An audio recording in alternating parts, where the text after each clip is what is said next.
Hello students, इस video में हम बात करेंगे इंडिफरेंस कर्व या तटस्थ वक्र क्या है।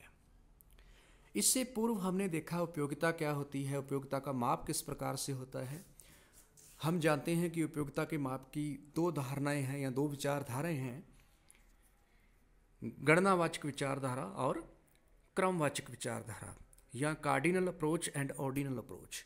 तो जो क्रमवाचक विचारधारा या ऑर्डिनल अप्रोच है उसमें उपयोगिता को कैसे मापा जाता है, उसके लिए तटस्थ वक्र विश्लेषण का उपयोग किया जाता है, जिसके लिए हमें तटस्थ वक्र को समझना आवश्यक है।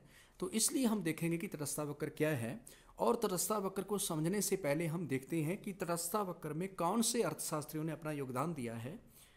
तो यहाँ देखिए कि इसका सबसे पहले जो इंट्रोड्यूस किया तटस्थ वक्रों को, उसमें सबसे पहले नाम आता है एजवर्थ का। 1881 या 1881 में इन्होंने एजवर्थ बॉक्स बनाया, जिसमें सबसे पहले तटस्थ वक्रों का उपयोग किया। उसके बाद फिशर, परेटो, जॉनसन इत्यादि अर्थशास्त्री हैं जिन्होंने तटस्थ वक्र में अपना योगदान दिया।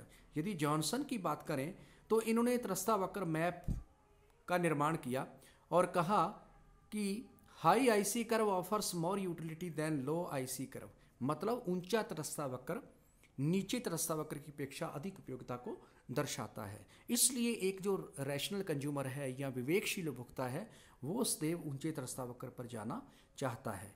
यदि मैं यहाँ दो आईसी कर्व बना रहा हूँ 1 और 2, तो कोई भी उपभोक्ता हमेशा ऊंचे तटस्थ वक्र पर जाना चाहेगा। 2 नंबर जो तटस्थ वक्र है वो 1 नंबर की अपेक्षा ज़्यादा उपयोगिता को दर्शाता है। उसके बाद है J.R. Hicks and R.J.D. Allen. यदि हम बात करें कि वाइड और सिस्टेमेटिक एनालिसिस किसने किया, मतलब तटस्थ वक्रों का विस्तृत और व्यवस्थित अध्ययन कौन से अर्थशास्त्रियों ने किया, तो उसमें नाम आएगा J.R. हिक्स और R.J.D. एलन का।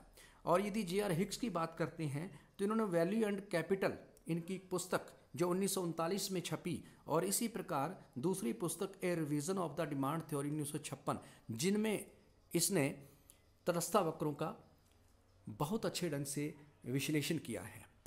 तो ये है तटस्थ वक्रों में अर्थशास्त्रियों ने किस प्रकार से अपना योगदान दिया। और अब अपने देखते हैं कि तटस्थ वक्र क्या है।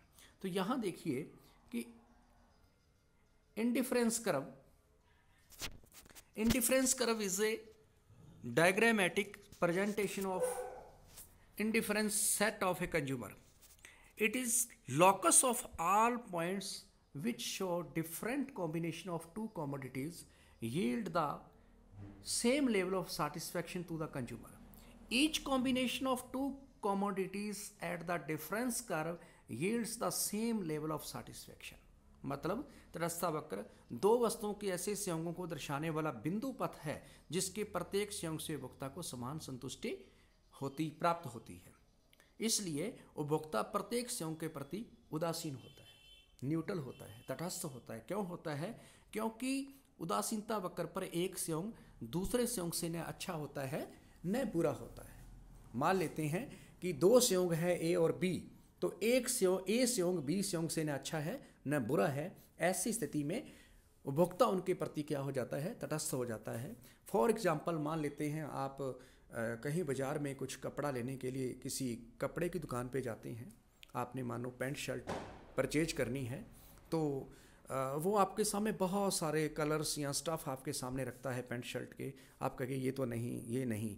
लेकिन कुछ समय बाद जो आप देखते हैं कि जब बहुत सारे कपड़े वो निकाल देता है तो 3-4 ऐसे आपके सामने कॉम्बिनेशंस आ जाते हैं पैंट शर्ट के कि भी आपको लगता है ये भी मुझे अच्छा लग रहा है। फिर दूसरा कह रहा है कि आपको लग रहा है कि ये भी अच्छा है और ये वाला भी थोड़ा हटके है, ये भी अच्छा लग रहा है। तो आप फिर आपके साथ कोई गया है फ्रेंड्स, तो उससे भी पूछते हैं यार मैं तो बताइए कौन सा लूँ। मतलब आप उस समय आप तटस्थ वक्र पर चले गए, आपको तीनों ही जो कॉम्बिनेशन है वो अच्छे लग रहे हैं, ये भी लूँ, ये लूँ या ये लूँ। फिर उसको तय कैसे करोगे? तो उस समय आप जब तटस्थ वक्र पे चले गए तो आपके सामने एक समस्या खड़ी हुई। क्या? चयन की समस्या, प्रॉब्लम ऑफ चॉइस, कि किसका चयन करूं, इनमें से कौन सा खरीदूं। तो फिर उस समस्या का समाधान कौन करेगा? आपका इक्विलिब्रियम कहाँ बनेगा? तो वो डिसाइड करेगा तटस्थ वक्र जो बना हुआ है तटस्थ वक्र के साथ प्राइस लाइन। प्राइस लाइन का मतलब है कि आपकी परचेजिंग पावर कितनी है, आपकी पॉकेट में मनी कितनी है, आप कितने पैसे खर्च करना चाहते हैं। तब आप रेट पूछोगे कि भाई इसका क्या रेट है, इसका क्या रेट है, इसका क्या रेट है, तो वो कहेगा भी एक तो ये 1800 का है, ये लगभग 1450 1500 का है, और वो 2000 का है, और आपकी पॉकेट में मानो 1500 रुपये है, तो जस्ट आप समझ लोगे कि यही पैक कर दो, भाई यही मेरे रेंज में आ रहा है। तो इसलिए भुगता के समय में जो है तटस्थता वक्र और प्राइस लाइन, दो चीज़ों की आवश्यकता होती है जिसको हम आगे समझेंगे। तो हमने देखा कि तटस्थता वक्र क्या है, दो वस्तुओं को दर्शाने वाला ऐसा वक्र, दो वस्तुओं के विभिन्न संयोगों को दर्शाने वाला ऐसा वक्र जिसके प्रत्येक संयोग से भुगता को समान संतुष्टि प्राप्त होती है। अब हम इसे एक टेबल के द्वारा भी समझ सकते हैं। मानो ये मैंने कुछ संयोग लिए हैं ABCD 4, तो यहाँ मैंने एप्पल और बनाना लिया मानो, तो एक एप्पल और 10 बनाना का एक संयोग है। अब हम उपभोक्ता सोच रहा है कि एक एप्पल को और बढ़ा दूँ, एक से बढ़ाकर एक अतिरिक्त, यानी एक दूसरा एप्पल लिया, तो उसने बनाने कितने कम कर दिए, 7, कम करके 7 कर दिए, ठीक है। फिर तीसरा एप्पल और लिया, 3 एप्पल कर रहा है तो बनाना कर दिए 5, फिर उसने एप्पल 4 कर दिए तो बनाना को घटाकर कर दिए कितने, ये भी 4 कर दिए। तो यहाँ सभी में उपयोगिता का स्तर या संतुष्टि का स्तर क्या है, 100 यूटिल्स में उपयोगिता को मापा जाता है, तो भी ये 100 है, समान है। इसको समान रखने के लिए, उपयोगिता के स्तर को समान रखने के लिए, जब एक वस्तु की मात्रा को बढ़ाते हैं तो दूसरी को क्या करना पड़ता है, कम करना पड़ता है। यहाँ एक इसके अंदर मैंने और टेबल ली है MRSAB या MRSXY, आपको ज़्यादा मिलेगी। हम XY क्या है, दो वस्तुएं हैं, A मैंने एप्पल, B बनाना ले लिया, यहाँ आप इसको XY भी ले सकते हैं, AB भी ले सकते हैं। तो यहाँ ये भी समझना कि MRSXY या MRSAB क्या है। तो देखो इसको हिंदी में कहेंगे तो प्रतिस्थापन की सीमांतर या मार्जिनल रेट ऑफ सब्स्टिट्यूशन, ये क्या होता है, इस पर भी आपको क्वेश्चन आ सकता है। इस पर मैं आगे वीडियो बनाऊंगा, लेकिन यहाँ थोड़ा सा हम समझेंगे कि किसी एक वस्तु की अतिरिक्त इकाई को बढ़ाने पर दूसरी वस्तु की जितनी इकाइयाँ कम करनी पड़ती है, बशर्ते कि उपयोगिता का स्तर क्या रहे, समान रहे, उसे प्रतिस्थापन की सीमांतर कहते हैं। तो यहाँ देखिए B कॉम्बिनेशन में हमने एप्पल की एक इकाई को बढ़ाया है, तो उसके बदले में बनाना की कितनी इकाइयाँ कम की है, करने को तैयार है 3, तो 1:3, एक एप्पल की एक अतिरिक्त इकाई को बढ़ा रहे हैं तो बनाना की 3 इकाइयाँ कम कर रहे हैं, बशर्ते कि उपयोगिता का स्तर में कोई चेंज ना आए। अगली बार फिर एप्पल को 1 बढ़ाए तो बनाना को कितना कम किया, 2, इसके एक अतिरिक्त बढ़ाए तो उसके बदले बनाना कितना कम करने को तैयार है, 1।